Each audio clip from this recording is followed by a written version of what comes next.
Hello everybody, how are you today? I hope you all in a good condition. Today, I would like to tell you about chapter 2, it is content and style. But first, let me introduce myself. My name is Bunga Amanda. For the first subtopic is length. All correspondence should be long enough to explain exactly what the sender needs to say and the receiver needs to know. Your style and the kind of language you use can also affect the length. Too long. There are a number of things wrong with letters that are too long. A letter that is too long may be too wordy. For these letters, though it tries to advertise the products and the company itself, it is too wordy and a lot of things that really don't need to be explained. Next, too short. There are a number of problems with this letter. Number 1.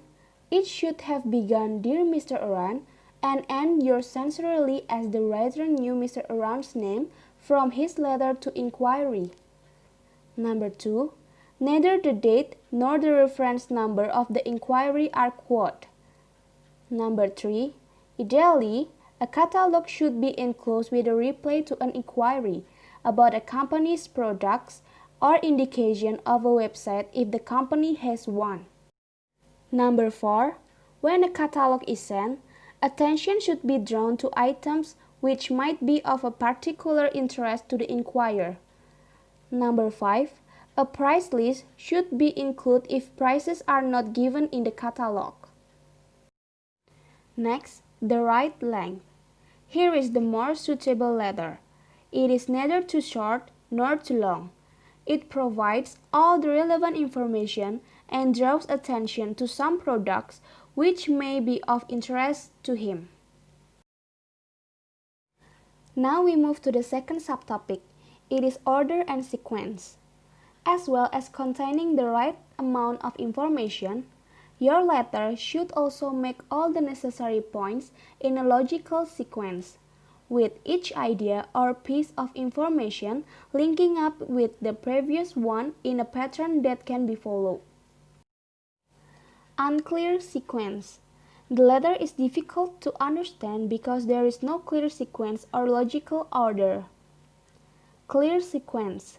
Here is a better version of the unclear sequence letter, in which the ideas and information are in a logical order. Alright, the next subtopic is planning. The way to make sure you include the right amount of information and in the right order is by planning. Note down everything you want to include before you start writing. Then, read your notes to check that you have included all the necessary information, that it is relevant, and that you have put it in the right order. First paragraph. The opening sentence or paragraph is important as it sets the tone of the letter and creates a first impression. Generally speaking, you would thank your correspondent for their letter. If necessary, introduce yourself and your company. Middle paragraph. In the middle paragraph, planning is most important to make sure your points are made clearly, fully, and in a logical sequence. Final paragraph. At the end of your letter, if it is a reply and you have not done the beginning, you should thank your correspondent for writing.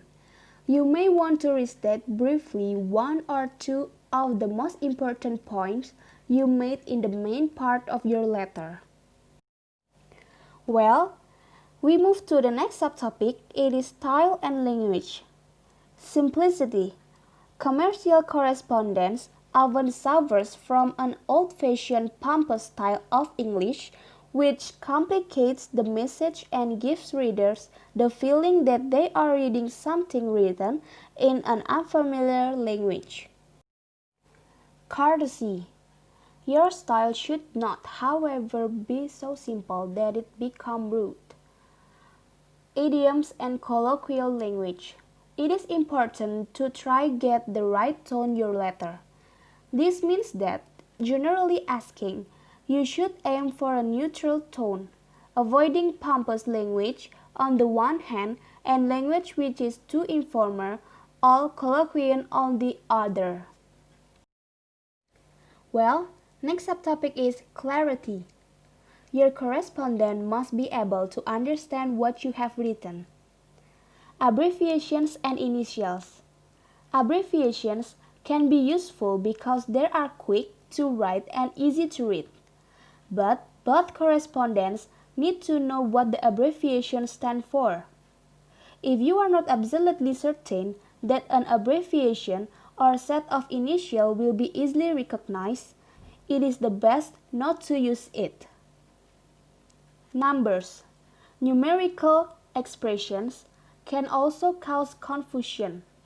For example, the decimal point in British and American usage is a full stop, but a comma is used in most continental European countries. Prepositions. Special care should be taken when using prepositions. There is big difference between to, by, and from. Alright, next subtopic is accuracy. Spelling. Spelling, punctuation, and grammar should all be checked carefully. Many people have come to rely on the spell checker in their computers to ensure that there are no spelling mistakes. Titles, names, and addresses. Use the correct title in the address and salutation. Spell your correspondent's name correctly and write their address accurately. If you do not know your correspondent, do not assume that they are one sex or the other. References. When replying to a letter, fax, or email, quote all references accurately so that it is immediately clear to your reader what you are writing about. Prices, measurements, etc. Special care should be taken when quoting prices or giving specifications such as measurements or weight. Quoting this incorrectly can cause serious misunderstandings. Enclosures and attachment. Always check that you have mentioned in your letter or attach them to your email. When ordering, make sure you quote the order number correctly, especially in international trade when mistakes can be very expensive in both time and money. Well, that's my explanation about Chapter 2. Thank you for watching. See you and stay safe.